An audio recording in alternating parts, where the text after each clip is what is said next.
Good afternoon बच्चों, कैसे हैं आप सब। बच्चों आज हम स्टार्ट करेंगे इलेक्ट्रॉनिक कॉन्फ़िगरेशन के बारे में। प्रीवियस क्लास में हमने आइसोटॉप्स आइसोबार्स डिस्कस कर लिया है। जिसने भी वो नहीं देखा है तो पहले आइसोबार्स आइसोटॉप्स वाली वीडियो देखे please. Okay, now electronic configuration पे आते हैं। बचपन से लेकर अभी तक तो नहीं कह सकते हैं, प्रीवियस कुछ मंथ्स में हमने सुना है इलेक्ट्रॉनिक कॉन्फ़िगरेशन। सो आज खत्म कर देते हैं क्या है इलेक्ट्रॉनिक कॉन्फ़िगरेशन, सारा फंडा क्या है इसके पीछे आज हम कंप्लीट कर देंगे। इलेक्ट्रॉनिक कॉन्फ़िगरेशन बेसिकली होता क्या है बच्चों, arrangement of electrons in a particular shell in a different energy shell, यानी कोई इलेक्ट्रॉन का अरेंजमेंट उसके ऑर्बिट में किस तरीके से होता है, उस अरेंजमेंट को हम कहते हैं बच्चों इलेक्ट्रॉनिक कॉन्फ़िगरेशन। क्या कहते हैं? इलेक्ट्रॉनिक कॉन्फ़िगरेशन कोई स्ट्रक्चर है एटम का, किसी भी एटम में किस तरीके से इलेक्ट्रॉन फिल किए जाते हैं, उनका जो अरेंजमेंट होता है उसे ही बोलते हैं electronic configuration. Is that clear? अब जो इलेक्ट्रॉनिक कॉन्फ़िगरेशन की स्कीम दी गई थी बच्चों, वो किसने प्रपोज की थी?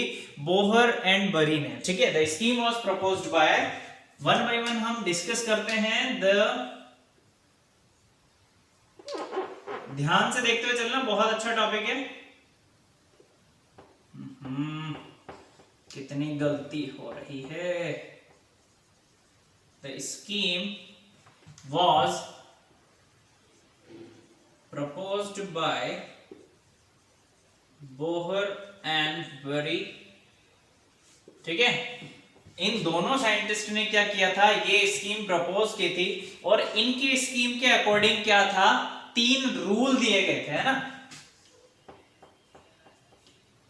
3 मेन फीचर्स आर फॉलोइंग, जो क्या है, फॉलोइंग है। 3 फीचर्स दिए गए थे बच्चों। पहला क्या था कि किसी भी ऑर्बिटल में, किसी भी ऑर्बिट में कितने मैक्सिमम नंबर ऑफ इलेक्ट्रॉन्स आप फिल कर सकते हैं, ये पहली स्कीम में इन्होंने अपनी बताई थी। पहला फीचर यही दिया था इन्होंने कि the maximum number of electrons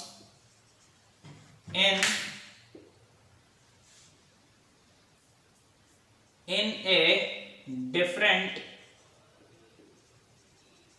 orbit is 2n square। कितने इलेक्ट्रॉन भर सकते हैं आप? 2n square, where n is equal number of shells। ठीक है, अगर हम शेल्स की बात करें, अगर हम शेल्स की बात कर रहे हैं तो k शेल के लिए n बराबर होगा 1, l शेल के लिए n बराबर होगा 2, m शेल के लिए n बराबर होता है 3 और n शेल के लिए n होता है बच्चों 4। ठीक है, अब देख लेते हैं मैक्सिमम नंबर ऑफ इलेक्ट्रॉन्स कितने भर सकते हैं। मैक्सिमम नंबर ऑफ इलेक्ट्रॉन्स हम कितने फिल कर सकते हैं। तो अगर मैं बात कर रहा हूं पहले शेल के लिए, किसके लिए? के शेल के लिए। तो के शेल के लिए बात होगी भैया, देखना ध्यान से जरा, 2n स्क्वायर, तो 2n की जगह 1 तो हो जाएगा 2 मैक्सिमम नंबर ऑफ इलेक्ट्रॉन्स। अगर मैं बात कर रहा हूं l शेल के लिए, यानी n की वैल्यू हो गई 2, तो ऐसा कुछ, तो 4 मल्टीप्लाई बाय 2 यानी 8, n की वैल्यू हो गई बेटा 3, तो 3 का जब आप स्क्वायर करोगे तो हो जाएगा 9, 9 को मल्टीप्लाई करोगे तो 18, और जब n के लिए बात करोगे तो n की वैल्यू हो जाएगी 4। ठीक है, तो now maximum number of electrons will be 32 in a shell. Clear है? हमने डिफरेंट शेल्स में कितने मैक्सिमम नंबर ऑफ इलेक्ट्रॉन्स हम फिल कर सकते हैं देख लिया है। किसी भी पर्टिकुलर शेल में कितने मैक्सिमम इलेक्ट्रॉन आएंगे, ये कौन बताएगा बच्चों? 2n स्क्वायर फॉर्मूले से हम कैलकुलेट कर सकते हैं, where n is the number of shells. Clear है? एग्जांपल से लेते हैं अच्छे, उससे और ज्यादा क्लियर हो जाएगा। ठीक है, 1 बाय 1 आप ले सकते हो, स्ट्रक्चर भी बना के मैं दिखा देता हूं। सोडियम के लिए बात करते हैं अपन, किसके लिए? सोडियम के लिए। ठीक है, तो सबसे पहले एटॉमिक नंबर कितना होता है? 11। क्लियर। भरते भी इलेक्ट्रॉन्स फिल करना सीखेंगे आज बच्चों, ध्यान से देखना। देखो 11, ये मेरे पास न्यूक्लियस है, n बराबर 1 यानी के शेल। के शेल में कितने इलेक्ट्रॉन्स आएंगे? 2।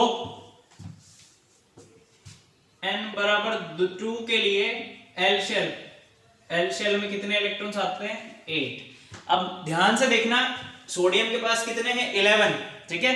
2 शेल में ले चुका हूं, पहली मैंने ली के शेल, सेकंड मैंने ली एल शेल, तो 2 और 8 10 इलेक्ट्रॉन्स मैं फिल कर चुका हूं। मेरे पास है 11 इलेक्ट्रॉन, 1 इलेक्ट्रॉन बचा है। तो हम जाएंगे बच्चों नेक्स्ट शेल में। कहां पर जाएंगे?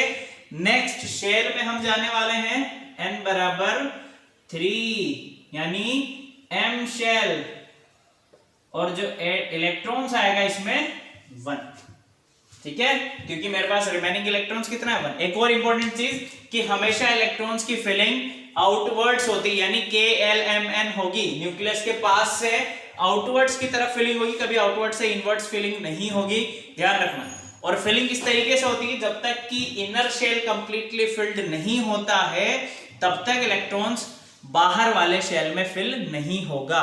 यानी जब तक इसमें 2 इलेक्ट्रॉन पूरे तरीके से फिल नहीं होंगे, इलेक्ट्रॉन इस शेल में नहीं आएगा। इसमें जब तक 8 इलेक्ट्रॉन नहीं भराए में आएंगे, इसमें इलेक्ट्रॉन्स नहीं आएगा। एक और इंपॉर्टेंट चीज, m में हम भर सकते हैं 18, क्लियर। पर हम 8 ही इलेक्ट्रॉन क्यों भरते हैं? क्योंकि वो ज्यादा स्टेबिलिटी फील करता है 8 इलेक्ट्रॉन के साथ, क्लियर है।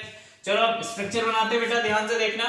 पहला बनाना है मुझे ये पहला शेल। पहले शेल में भरने 2 इलेक्ट्रॉन, तो ये भर दिए मैंने 2 इलेक्ट्रॉन। के शेल का काम हो गया। के बाद है L shell,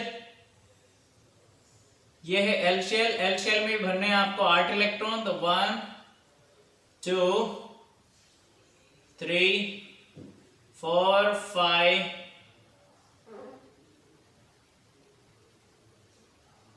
6 7 and 8 and last shell बची है और 1 इलेक्ट्रॉन बचा है, तो हम भरेंगे यहाँ इसमें 1 इलेक्ट्रॉन, ठीक है। तो ये है atomic structure of sodium, clear है। आपसे कोई पूछे कि बताओ आप इलेक्ट्रॉन डिस्ट्रीब्यूशन बताओ सोडियम में किस तरीके से होगा, तो बता दिया बच्चों हमने आपको। सेम फॉर्मूला, सेम मेथड आपको फॉलो करना है, सेम तरीका आपको लगाना है। किसी भी एटम के लिए आप, किसी भी एलिमेंट के लिए आप स्ट्रक्चर बना सकते हैं। उसमें मैक्सिमम नंबर ऑफ इलेक्ट्रॉन्स कैसे भरेंगे, उसका इलेक्ट्रॉनिक कॉन्फ़िगरेशन क्या होगा, ये सब कुछ आप बता सकते हैं, ठीक है। तो ये आप होगा 281 इलेक्ट्रॉनिक कॉन्फ़िगरेशन होगा, ठीक है। 2 और इंपॉर्टेंट रूल मैंने आपको बताया था, वो और लिख देता हूं, इंपॉर्टेंट है रूल्स।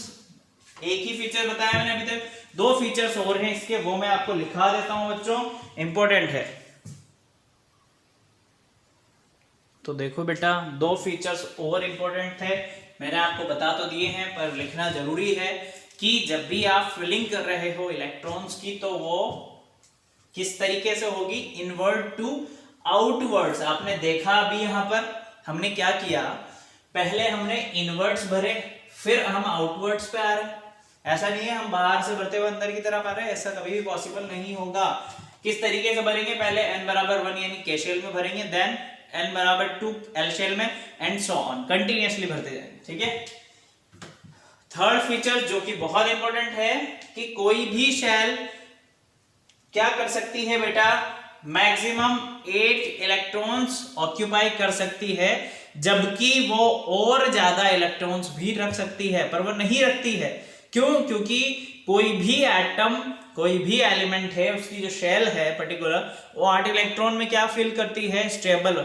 ऑक्टेट रूल क्या कहता है? अगर आपके पास आउटर शेल में 8 इलेक्ट्रॉन है तो आप नेचर में ज्यादा स्टेबल हैं, आपको किसी के साथ रिएक्शन करने की जरूरत नहीं है, तो वो मैक्सिमम 8 ही इलेक्ट्रॉन रखते हैं, उससे ज्यादा नहीं रखते हैं, जबकि वो रख सकते हैं।